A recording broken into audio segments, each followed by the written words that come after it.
Welcome back everyone. Today I will recap the 2023 Indonesian horror film named Waktu Maghrib. Before we start, it is a request to please like and comment on the video as it will help us to grow our reach.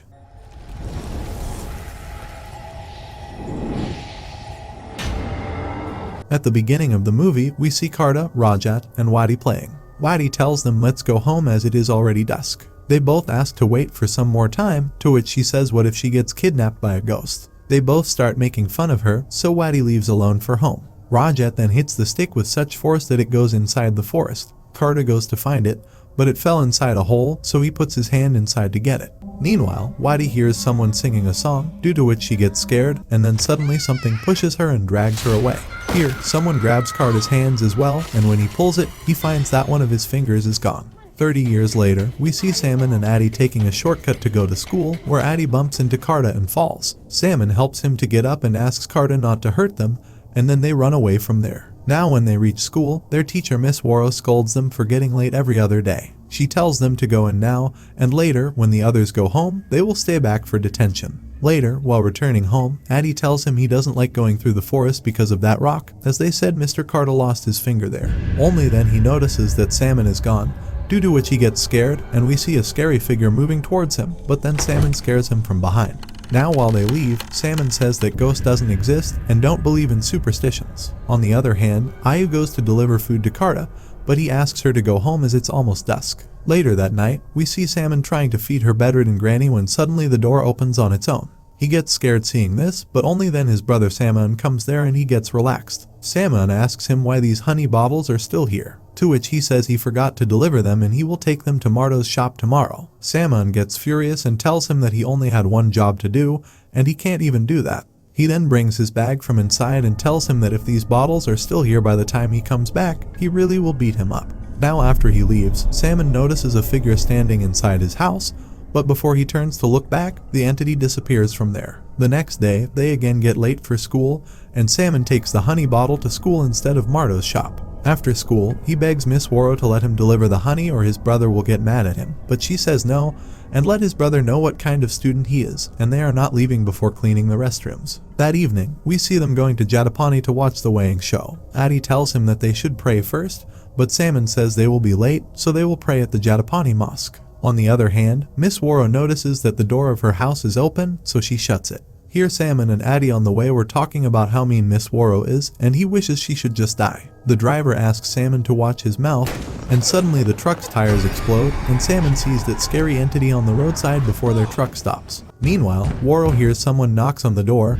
and she gets shocked to see that the door is open again. She comes out to check, but finds no one there, and then she shuts and locks the door. However, as she turns, the door opens again, and she gets scared seeing this. Now as she turns again to check outside, she notices someone is inside her house, and we see an entity just behind her. However, when she turns there is no one there and the door shuts, and the entity haunts her. Woro gets terrified and tries to escape, but she falls, and the entity possesses her and kills her. Here while driver and Adi are fixing the truck, Nyoto and Mantri come there, and they tell him that they are heading to Jatijajar as Miss Woro had an accident. Now the next day, Miss Woro's funeral is held, where all the people of the villages have come. Saman is also sitting there very scared, and then suddenly Woro's ghost haunts him, due to which he gets terrified. The villagers then put Woro's coffin in an ambulance, and when they all go back, Saman goes to see Woro one last time and gets shocked to find that the coffin is empty, and everyone is giving a creepy smile to him. Miss Woro's ghost then haunts him, however, he wakes up, and it turns out to be a nightmare. Later, Adi visits him and says that he hasn't seen him since the gathering, to which he says he doesn't feel well. Adi then tells him that tomorrow Miss Woro's replacement will arrive, and he heard that she is young and pretty. He notices that Saman is not responding, and says he still thinks about what they said about Miss Woro that night. Now that evening, Saman feels as if someone is there outside their house, but when he checks out the window, he sees no one there. Only then he notices that his grandma is scared of seeing something, so he goes to her and asks her who is it. He asks her if is it a ghost, to which she says yes, and only then the door of their house opens on its own. She then asks him to look under the bed, and when he checks there, he finds no one there. However, when he gets up, he notices an entity outside the window, and suddenly Woro's ghost haunts him, due to which he gets terrified, and the ghost disappears. He then goes to wash his face when an entity comes out of the pot, seeing which he gets terrified, and as it possesses him, the door shuts. Meanwhile, Ayu's father Marto tells her to come with him to meet the new teacher. Miss Ningxi reaches the village and the village chief welcomes her and introduces himself as Dul Rohim. He then introduces her to his wife, their security Ammon, and Mr. Marto. Ningish apologizes for being late and tells them that she got lost and ended up in another village. Marto then introduces her to Ayu, saying that she is one of the students in her class. Now after a few days, Saman returns to the village, and he tells Marto that he is here to pick up the money from the honey sales, to which Marto says he has not received any honey till today. Saman comes home very angry and starts beating Saman, and says they don't have money and he can't even be bothered to deliver honey. He asks him what does he want, to which Saman says he wants him dead. This enraged Saman and he asks him what did he just say, and only then he gets terrified seeing that entity sitting behind Saman. We then see Saman looking at him creepily and that entity moving towards Saman. It then possesses Saman, and then Saman grabs a knife and kills his brother in front of their grandma. The next day, when Marto opens his shop, he and Ayu get shocked to see Saman there banging his head on a cupboard there. Marto asks him what he is doing, to which Saman gives him honey bottles, and when Marto checks it, he gets terrified seeing that it's filled with blood and Saman runs away from there. Meanwhile, Dul Rohim comes out and he gets shocked to see that all his chickens are dead and hanging outside. Later at school, Ayu sees Miss Woro standing at the entrance of the school. A guy tells her to go to class, and when she looks back, she sees no one there. Now while she is in class, she notices Miss Woro's ghost walking towards her, and she is taking Saman's name, but when she looks back, she sees no one there, and suddenly she haunts her. Later, when she returns home, she finds her dad with Dul Rohim and Ammon and tells them what Saman did this morning. Rohim says his chickens are dead and the blood is here, so they should go to Saman's house to check on him. Rohim and others then reach Saman's house, and Marto notices an amulet hanging there outside. They then get shocked to see Saman's dead body there, and behind them, Adi and Ayu also come there. Adi gets terrified seeing this and runs away from there, and he sees Saman standing near the river. While he goes to him, Ayu also comes there with Ammon, and we see that Saman is still possessed, but when he turns, he gets normal, and Adi goes to him and asks him if he is okay. They then bring him back to his house, where villagers notice that Saman is humming something. Ningxi then also comes there, and Rohim tells her that Saman hasn't said a word since they found him, and he thinks his soul is vexed. They have contacted the police and they will take him to the district. Ningxi requests him to give her some time to talk to Saman, as she feels like she can still make him talk. Now Ningxi enters the house with Rohim's permission, and she finds Saman humming. Adi also tries to go in, but Ammon and others stop him from doing so, and during this, we see Carta watching them from a distance. Ningxi then comes out and tells them that she tried to talk to him, but he wouldn't answer her. That evening, Saman gets terrified seeing Saman's ghost in front of him, and he also gets haunted by Woro's ghost, who tells him to leave, and then he gets possessed. Later, the police reach the village, and they all get shocked to see that Saman has hanged himself. Now the next day at school, Ningxi notices that Adi is very sad, so she tries to talk to him. She tells him that talking about what they are feeling can help them face their sadness. So if he needs a friend to talk to about anything, she will gladly listen. She also asks him to start the extra lessons from today as exams are coming up and his scores are very low. Later that evening, the school guard hands over the keys to Ningxi and she tells him that she will walk Adi home. After he leaves, she tells Adi that she is going to pray at home and asks him about him, to which he says he will pray here only. Later, we see him praying in the class when he feels someone's presence there, due to which he gets scared and tries to leave there, but only then does the door of the class open on its own.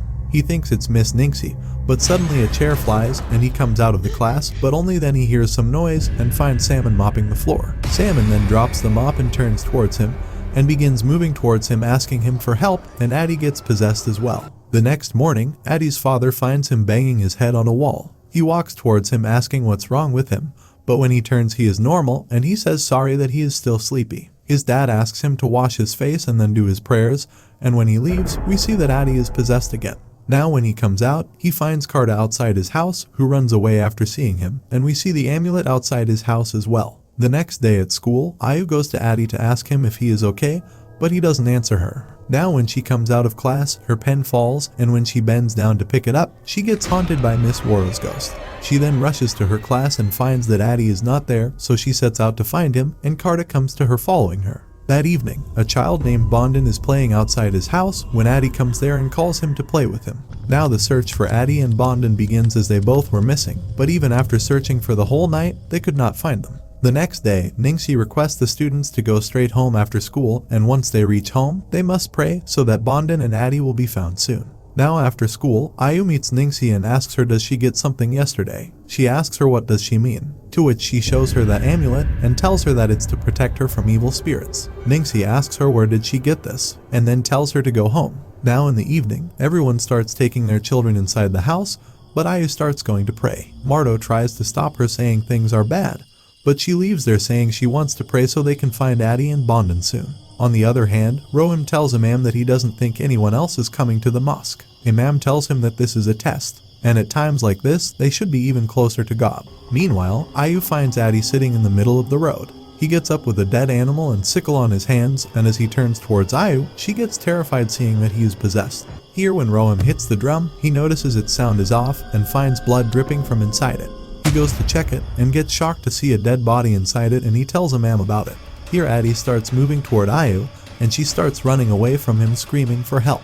Rohim's wife gets scared seeing Addie chasing Ayu, so she calls her to her house and shuts the door. Only then she remembers that she hasn't locked the back door, and before she can close it, Addie barges in, and he begins moving towards Ayu humming a song, but before he could attack Ayu, Ammon knocks him down. Later, while Mardo was waiting for Ayu to return home, he hears some noise, and when he goes to that side to check, he gets terrified seeing Saman's dead body there. On the other hand, the villagers grab Addie, and the Imam tries to control him by reciting some prayers. Soon after, he becomes normal and spits out some black liquid. We then see Karta in his hut, creating an amulet using some black magic. Here Rohim tells Kassan that something must have possessed Addie, and then Ammon tells them that earlier when Bondin regained consciousness, he told him that he was taken to Saman's grave by Addie. Addie dug up the grave and then placed Saman's body at Mardo's house. Rohim says he is certain that something is violating Addie and something is messing with this village. Only then Kassan tells them that at dawn yesterday, he caught Karta placing this amulet out of his house. Mardo checks it and says he also saw an amulet like this at Saman's house. Ningxi asks them not to jump to a conclusion as they don't have solid evidence, to which a villager says Ammon's and Mardo's statements are clear evidence, so they should find Karta and make him confess. They then reach Karta's house and drag him out, and he asks them what did he do wrong. Kassan shows him the amulet and asks him what is this, and says his child is possessed because of him. Karta pushes him and tells them that they are all under a spell, and then all of them begin beating him to kill him. Mardo and Rohim try to stop them, saying this village already has enough problems, so let's not add more to it. The next day, Ayu tells Mardo that she is sure that Karta didn't do it, to which he says let's just leave it to the village chief and the authorities. Now after he leaves, Ayu hears someone whispering her name. Only then Ningxi visits her, and Mardo leaves them alone saying he needs to sort out his shop. We see that Ayu is scared of Ningxi, and Ningxi says she heard what happened to her last night. She tells her that last night she paid a visit to Karta's place, and asks her does she visit him often. We then see that Ayu went to Karta, and he made her an amulet to give it to her new teacher. He tells her that the red sky is a sign, and the air feels exactly the same as what he felt 30 years ago, and if his guess is correct, she is a Jinn, the Black Mother, who feasts on children. He tells her to give it to her, and if she reacts, be careful, and he will try to find a way to make her leave this village. Ningxi sits beside her and asks her does she wants to know something. She tells her that she remembers Karta, and his face as a boy, and he looked like her. Ayu shows her that amulet, but Ningxi grabs it as if it doesn't matter to her, and Ayu gets shocked to see this. Ningxi tells her not to believe in superstitions, or she will end up in harm's way. Miss Woro's ghost then appears there, and Ningxi asks her if she was her favorite student. She says she is lucky, but reminds her to stay out of this and that she will get her turn just like her friends. We then see that Ningxi told Saman to kill himself, and here we see a glimpse of her true form. She was there laughing when Addie was healed, and even when Karta was beaten, she was enjoying the moment. Meanwhile, Karta remembers the night when he was found by the villagers 30 years ago, and there, Rajet's dead body was also found nearby. Ayu then visits him and tells him that Addie is in danger, so they need to save him. He asks her how does she know, to which she says she got a message from Miss Woro. On the other hand, Kassan tells Addie to let's go pray, and when he leaves there, we see that Addie is possessed again. Here Karta gets frightened as he hears prayers from the mosque, to which Ayu calms him down and tells him that prayers are not his enemy, and God isn't either. Karta then knocks Ammon out, and he tells Ayu to go save Addie and that he will take care of her teacher. Ayu visits Addie's house and tells his dad that Addie is in danger. He calms her down and goes to check in on Addie's room and finds that he is not there. Here Karta sneaks into Ningxi's house, where she tells him that she still remembers how sweet his finger tasted. She then reveals that Ningxi is actually Wadi, and she asks him if has he forgotten about her. Now in a flashback, we see Wardy in the forest, and she notices Jinn levitating in the air with Rajet's dead body in her hands. The Jinn controls her and moves her hands towards her, and Wadi holds her hand. Back to the present, she tells him that his friend is getting old, so it's time for her to get new clothes. Karta curses her and tells her to go away, and then the Jinn comes into his true form and throws him away with her powers. Karta gets up and realizes that he has to destroy the lair, and meanwhile, we see Addie in the forest going towards the river. Here Karta reaches the lair with petrol and a lamp and begins throwing it on it. However, before he could burn it, the lamp goes off and Waddy's ghost tells him to go home, due to which he gets scared and falls down, and only then Rajat's ghost haunts him. On the other hand, we see Addie moving towards the Jinn, but Ayu reaches there and tries to stop him. Rajat's ghost asks Karta doesn't he want to play with him again, to which he says sorry and burns the lair, causing him to scream and then disappear from there. Karta then begins reading prayers, causing the Jinn to leave there, and when Ayu reaches him, he faints. The next evening, in some other village, we see a kid playing near a river when he hears a song, and he sees that Jinn standing some distance away. He then gets possessed, and the movie ends here. Please like and subscribe to my channel and click the bell icon never to miss new video updates. Thanks for watching.